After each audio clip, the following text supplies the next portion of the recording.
Hey everybody, kind of a quick blog post today. Lauren Jones is going to take over the midday show for the next couple of days here. I'll be in the mornings, but Lauren will be here for midday. So blog will be a little early. Looks like our severe risk as we head into Wednesday. None to talk about. I'm not really sure why we're listed in the general thunderstorm category. I just don't see anything happening here. It's probably a mistake by SPC to have that painted so widespread.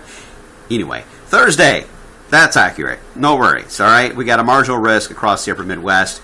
And then as we went into Friday, it's along that front, there's a marginal risk, but more than likely, the majority of this, as far as anything severe, is going to be well to our north, and I'll explain why here in just a second. First off, for this morning, radar is nice and quiet. The system that we are going to be tracking that heads into this weekend is actually across the Rockies, where there is actually some snow. They're saying bots right now in the higher elevations of the Rockies. It'll come over the Rockies. A new area of low pressure will develop along the front itself, and it's that low tracking northeast that'll have the main brunt of not only the chance for stronger weather, but the main amount of moisture as well. All right, so let's get you through the short term first off. This afternoon, we'll top out in the lower 80s, probably about 85 here in Louisville. Tomorrow, a couple degrees warmer, so about 85, 86. I still think we have a chance to get to 90. If you notice that cloud deck that kind of spilled over us in the afternoon, because there will be some storms on I-70. If we get more clouds than expected, kind of the blow-off here that'll work its way in Friday, we may not make it to 90. That'd be the only way I see that we won't make it to 90. But at this point, if we stay mainly sunny, that chance is certainly going to be there. So let's talk about the front. Here it is, moving in as we head into Saturday afternoon to evening, and then passes off to the south. There will be likely an area of low pressure associated with that. That again will track mainly to the north and east and keep the main wind energy with that well to our north. Very little moisture with this. The issue we're going to have is this front may stall out to our south, and we may see a few waves of low pressure, if not some clouds and showers, generate very close to the front. And depending on how close that is to us, that will impact mainly our cloud cover and, of course, our temperatures. As I mentioned, the front is forecast to move through on Saturday afternoon and night.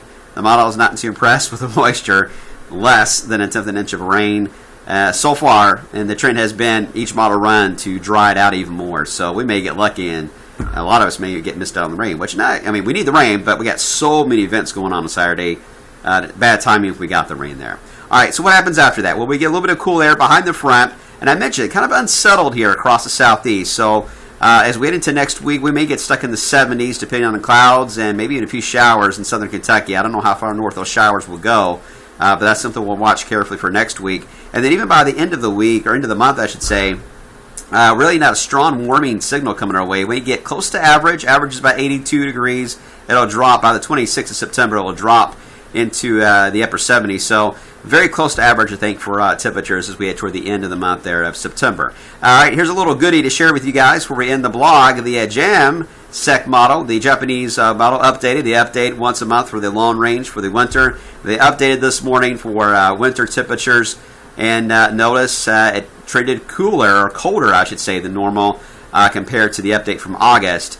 And this looks to be a really good forecast here because, yes, it'd be warmer than average, not exactly warm in Canada, but warmer than average, and then cooler, if not colder than average, across the mid and southern sections of the United States. I agree with a lot of this so far, based on a lot of data I'm seeing. But again, I won't issue my official winter thoughts until Halloween night. But I'll at least say that this is leaning toward the direction that I'm leaning toward. So if that excites you, great. If it depresses you, I'm sorry.